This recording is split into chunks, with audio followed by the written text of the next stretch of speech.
the land I bought. 30 days. That's what the letter said. 30 days to pay $92,000 or lose everything I'd worked for. It was sitting right there on my kitchen table next to my cold cup of coffee. The paper was printed on fancy stationery with a gold seal at the bottom, but I didn't need to read the name to know who sent it. Vivian Moore. It all started 7 months ago when I bought a 45-acre ranch out in Jasper County. I'd spent half my life working construction, saving every dime, dreaming of owning a place I could finally call mine. When the old Miller Ranch went up for auction, I didn't think twice. The land was quiet, overgrown, and half forgotten, but to me, it was perfect. No HOA, no nosy neighbors, just open fields and the sound of wind cutting through the pines. Or so I thought. A few weeks after moving in, while I was repairing a fence line near the southern pasture, a black SUV pulled up.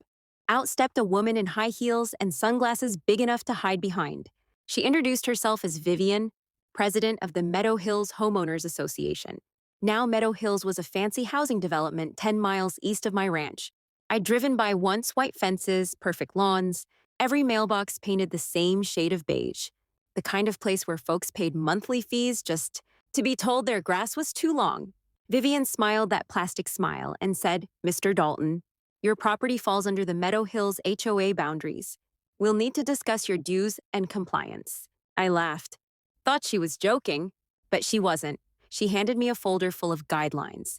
Things like no livestock, no exterior sheds, no unapproved structures. I told her this wasn't Meadow Hills. It was Miller Ranch, and I didn't owe her a dime. She didn't like that answer. Over the next few months, I started getting letters first polite, then threatening. Failure to comply will result in fines, you are in violation of community standards, and finally, the one that landed on my table this morning, pay $92,000 or we'll seize your land. See, I'm Rex Dalton. I've spent 30 years fighting city inspectors and county bureaucrats. I wasn't about to let some HOA queen take my ranch. I drove straight to the county office. After a day buried in dusty records, I found what I needed. Miller Ranch was never part of Meadow Hills.